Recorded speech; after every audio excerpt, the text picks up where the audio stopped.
शेतकऱ्याचा 7/12 कोरा करा, कर्जमाफीसाठी सरकार पंचांग पाहतंय का? उद्धव ठाकरेंचा संतप्त प्रश्न। हेक्टरी 50,000ची नुकसान भरपाई देण्याचीही मागणी। बँकेच्या नोटिसा आल्या तर मुख्यमंत्र्यांना पाठवून द्या, मुख्यमंत्र्यांना सांगू हे पैसे तुम्ही भरा, पण तुम्ही खचून जाऊ नका।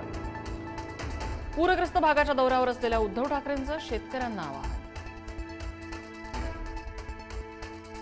हे संकट तात्पुरतं आहे, बळीराजा अधिक सक्षमपणे पुन्हा उभा राहील। मुख्यमंत्री फडणवीसांची पोस्ट।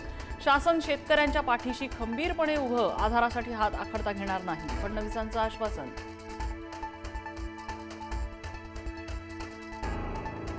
पाहणी दौऱ्यात अजित पवार पूरग्रस्तांवर घसरले। कर्जमाफीच्या मुद्द्यावरून तरुणांनी विचारलेल्या प्रश्नावर अजित पवारांचा तोल सुटला। प्रश्न विचारणाऱ्यालाच अजित पवारांनी झापलं।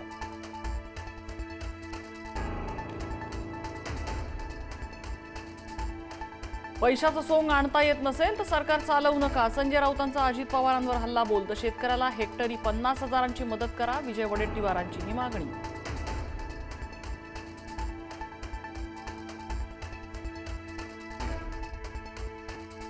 सोलापूरच्या तिरे गावात आजही घरांमध्ये पुराचं पाणी। कुटुंबानं मुलीच्या लग्नासाठी जमवलेलं सगळं साहित्य वाहून गेलं। आता लग्न करावं तरी कसं, मायलेकीनं अश्रू अनावर।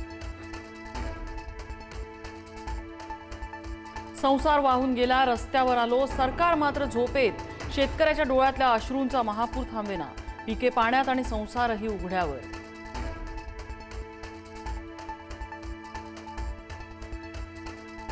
सोलापूर विजापूर राष्ट्रीय महामार्गाला नदीचं स्वरूप। सीना नदीला आलेल्या महापुरामुळे महामार्गावरची वाहतूक पूर्णपणे बंद। सीना नदीला आलेल्या पुराचा तिऱ्हे गावाला फटका।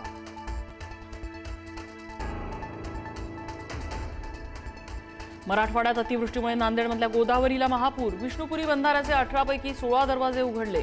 पुराची भीषण दृश्य ड्रोन कॅमेऱ्यात चित्रित। जालन्याच्या वानड गावातल्या शेतामध्ये अजूनही गुडघाभर पाणी। शेतकऱ्याच्या मुलाचा आक्रोश। गोदावरीचं बॅकवॉटर शेतात घुसल्यानं सोयाबीनचं नुकसान। 5 फूट पाणी।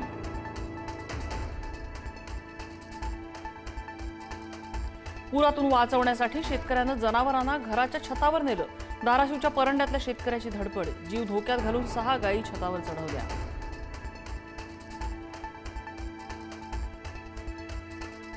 एमपीएससीची परीक्षा पुढे ढकलण्याची सुप्रिया सुळेंची मागणी। अतिवृष्टीच्या पार्श्वभूमीवर परीक्षा पुढे ढकलण्याची मागणी।